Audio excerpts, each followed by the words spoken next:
Okusubwa bibiri ekisooka n'okutegeera emiroboli n'emisoso egiri mu kujja okukolera enda wa Uganda abenda okolera Saudi Arabia olwaliro tujja kwogera ku biki ebiriyo abantu abafiirayo bajja batya biki ebiriyo gavumenti biki byataireko omukono tukutuusa kwati essaawa 2 n'essaawa 3 ate oluvannyuma eino tujja kwogera ku biri mu kibiina kya National Resistance Movement, especially ku office ya National Chairman ONC. Today will be privileged from 9 to 10:30.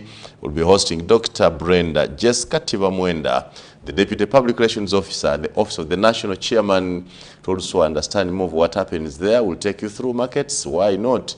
We'll have our newspaper review. We'll have Mtimbagano and the rest. Baba TV reminds you that it's only a few days left to go to Namugongo. Please weteketeko kuje Namugongo bakunicho wayo bakunicho sonda eyo mukerezia jo sabira mu sub-parishio in your parish. Please, Busoga region, the Diocese of Jinja, the Catholic Diocese of Jinja are the official hosts, the main celebrants of this year's Uganda Matters Day. Era baidako bakitusa ku bulungi kale wagira banange tuliko banti Namugongo mwaka guno kugera Lusoga lwerere Namugongo tusangaire 3rd June chida kutokota ngati kisandikire nga tuli wale Namugongo account ne yeri ku Diocese of Jinja 31009245 Centenary Bank tayo kwa kasente bakunicho wayo mukuda kuzona kulwa badulizingo yamba abasoga bali kutekateka ate nibana ife aba Anglican Church, the 10 Dioceses of the Eastern Cluster, led by none other than William George Bogere Gesta, the Bishop Buke Diocese, are equal organizing that. Please be part of this. Baba Television, Baba Media Group, that runs Baba Television and Baba Radio in Jinja, and the official broadcasters of the 2023 Uganda Matters Day celebrations. Be part of the celebrations as you grow your faith. And remember the martyrs who sacrificed their lives for the sake of our faith. This year, most interestingly, the brothers, the Muslims, have also chosen and agreed to develop their monuments there, because actually the Muslims lost more martyrs than any faith here. And Professor Dr. Ambassador Chairman Muhammad Badru Katerega has been working on that. Some guys in Makerere University have written very good history about these matters, and they are putting up something equally. Not something to worship, the Muslims don't worship those things, but something for remembrance, that we remember that this once happened, and grow the Namugongo Matters site into an international tourism destination. Be there. Namugongo Tusangaire. Baba TV, the official broadcaster of the 2023 Uganda Matters Day celebrations. Be part of it as we get part of it. Kampala Capital City Authority reminds you that a smart city is for you and me. Be part of the efforts to transform Kampala Capital City into a modern smart city. Join those efforts. Before you ngatonna wakanya bawulirizeeko wuliriza bibogera bigoberere twakowa tebalina kye batugamba nedda soka olizeka aba Kampala Capital City Authority kye bagamba ekibuga kinabira. You never know, ekibuga kiyinza okubeera ekirungi nga kikuyamba nga kikugasa, kiyinza okubeera ekibuga ekingogera n'okukolamu emirimu egiwera tewali muntu gwe bagoba mu kibuga Kampala. Bongeramu bwongezi ku mutindo, kitegeeza nti omutindo bwe guba gulinnya naawe ddayo oyongeremuko ku bukodyo bu skills bwo, you come back and settle in Kampala. I mean, if bagobamu abantu ate ekibuga bakizimbirani. Kampala Capital City Authority, the smart city agenda. The smart city agenda. Yeah, I smart love city. that. Yeah, Kampala is, as of today, Kampala is getting there. I think the smartest city I have visited is the... I hope you're not going to Kigali. Kigali? I've not visited Kigali. I think the smartest city I know around me in my life is Bulikasera, everybody is talking about Rwanda, Kigali, Rwanda, Kigali. I'm not that type. In fact, I hate when people say, you know, Kenya chino chebatu singa, I hate those things. I really don't want to compare. But I think that the smartest I've visited is called Gadumire. Gadumire? Gadumire, yeah. Gadumire is a city in Kaliro. It's smart. It's a smart city. Gadumire is where I come from. It's where I'm smart born. Because you come from there? Or not only that, because the things I see people aspire for here, we have. In Gadumire, toyinza kusanga kasasiro. tumanyi nti ono gino mbulubuusi jambuli lyaba mu bigogo, gino ikaire lyaba mu bigogo, bino bikabugo ebyabbaire bya pamba birikanga mu nnimiro.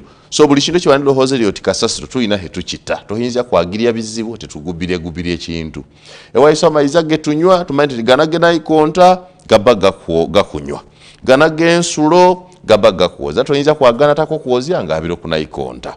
Tulina ebintu maite nti emmere musana tulya buyita obuba bugonereho obuiroholokokya obuholokokyaku oyongeramuko obusyani butono butyo obuholokokerye n'olya kusa kwiga buli kintu kitambulira kusiku butyo obotaka mutekenye ogwagirya otako ikote abayo oba walya mutere omwagirya buli kintu ekyo take waisu kiri kusiku report kiri sumati obo mugeni ni yayizire ngobula kyakulya oyabe wa mulirano nkoti munange nkyaziri Adamu azwa masindi nkole nti ata oyo wamugose omuleetere kuku oba nibo bana banani yalya mugugude noleeto mugugude nakola ki nalya kale buli kintu isyo tukikolera kuki kosi enzira jaisu ni jejo omwana kuuto luganja na kuuto luganja kutambula kilomita moiza natukanga lukali tutukulainga bulanga ito. So the smartest city we have is in Kaliro. There is a city called Buyuge in Kaliro district. When you visit Kaliro, ask them to show you where Buyuge is. Please visit Buyuge, my very home village, one of the smartest I have seen. Very organized population, very hospitable, helping each other, a city of everybody. I have not met another city better than Buyuge in Gadumire sub-county in Kaliro. When you get nearer there, please ask and visit the area. And you want Kampala to be like Buyuge? Yeah. And I see Kampala moving. Kampala needs around 10 years to match Buyuge. But the issue is that by the time they match Buyuge, at that time, will be at a different level, will be a retired officer. Home, seated. Senior opinion leader. Jaja wabana. The only problem I fear that in my village, when you grow old, fukakanga bana. Iwe mwana wasirike, omuyanga yakulya. Jana likunga, katweto muyanga yakulya. So you become scared for the children. But that time will come, it's also a blessing when God takes you there. Kale, Baba TV, the updates. You see, you're talking about smart city. I was thinking about the different cities we have now in Uganda. Okuva mu 2018 we were creating more cities. Remember, initially we had only sort of one city, that is the capital city. Would the word creating work? Then we maybe when we named. I think we named. We have not created any more cities, but we named. We named.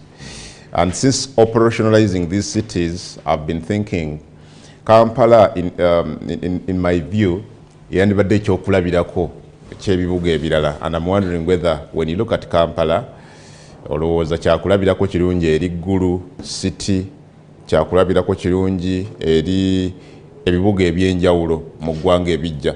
To the contrary, if you wanted to look at a model of developing a city, you'd look at Jinja. Jinja is the most planned, well-organized city. Era newunya nnyo omuntu bamuwa obukulembeze bw'ekibuga eky'Ejinja ne kimulema. Because Jinja, there is nothing more you are developing. You are not putting up even new infrastructure. You're simply maintaining and looking after what is there. The problems in Jinja are not infrastructure provisions or infrastructure planning. The issues are people power. What defines the people issues? How to use the city they have. So Jinja is just simply enforcing law and order and ensuring that people maintain the infrastructure the way it is. Because when you go to Jinja, the planners knew where to put schools. Which planners? And which year was that? The colonialists. So that essentially means, this is Jinja, I think, produced at Kozi. Yeah, that's Jinja. Essentially, now, you see, just look at the size of the roads. You see that's what you call the double lanes.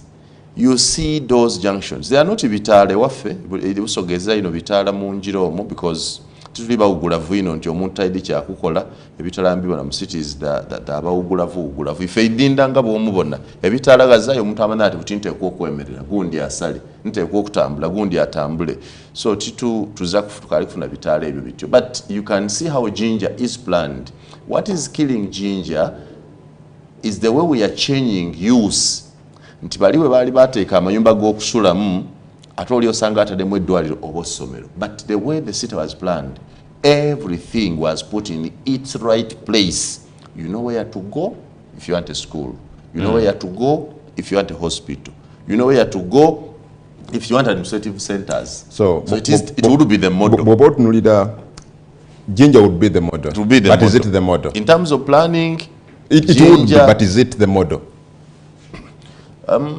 You see, that's Jinja. Yes. That's Jinja. Yes. You can look at the developed streets. by the colonialists. You see that vehicles are parked on the sides. Yes. And still there is enough space left for other vehicles for the other people to move. And on the verandas, the pedestrians can also walk freely. Just look at that city. You cannot give me that city nechinnemo kulaakulanya. Kuba sina mulimu gwa kuzimba nnyo bintu bipya nina gwa kuyonja byensanzeewo. But the infrastructure looks dilapidated. Dilapidated because ebimu bikuze bikadde biruddewo. Actually what they are doing now, the policy is that ebyo bikuze, but if you want to modify oteekawo kizimbe ekipya, you cannot blame people for that. Everywhere, even if you go to London, you'll find all the cities. It is just too normal to have all these structures. First, they are historical, they are monumental, but they also show that this is where we are coming from. So that is Jinja's main street. Ntira bw'ogiteeka awo abayididinda linga yakati awo ni wano ndi kutegeerawo. So Jinja, like Ambassador Muhammad Kaisar used to say, would be the model of developing a city.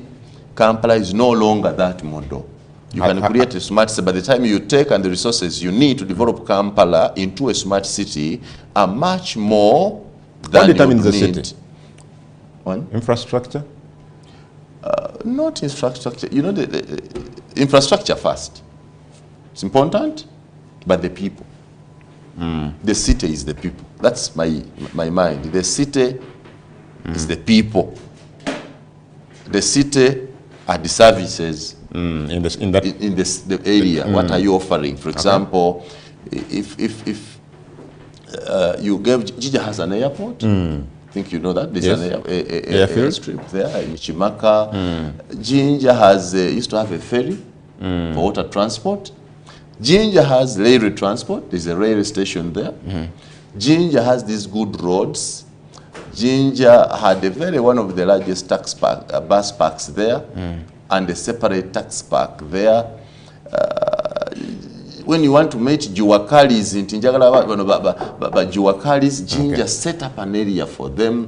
And when you come to this area of actually Moses Balieku, the area MP, formerly the area MP and now CEO of this place, how I became friends to him is that first when he was looking to become member of parliament, he actually promised a smart city. He said, I'm going to turn this Jinja into a great thing. We attended the Robert Kayanja dinner together sometime in 2000, around 10. And he gave me a lot of hope. The man was speaking a lot of sense. He was speaking a lot of development. He said, this place you see here, Jinja, and we said this man is coming from Dubai. He knows what good cities are. He was dressing smart. He looked smart, and people said, no, his brain and plans must be as smart as his appearance. He's going to turn this thing into a great dream. And when he started, he knew that a city grows with people. He started from mobilizing the women. Man, women could sing Balieku. Abakazi beibinda bwayemba Balieku yajja mu bomwenge yajja mu bemipiira yajja mu basaluni yagaba ebitabo buli muzaire ebitabo oba omwogera batomuwagira Balieku. Man, there's a time I just got fed up in my house. At that time I was not supporting him. I wanted to be member of parliament, so I was contesting also. What do I find home? I go to my home, me a person contesting against Balieku. What do I find? My wife had picked books for children. From Balieku? proud not by baliye ku Moses Place for Jinja Municipality West. Arugende Kudogo kwa gano. Arugende byemizanyo. The Philip Pamatese.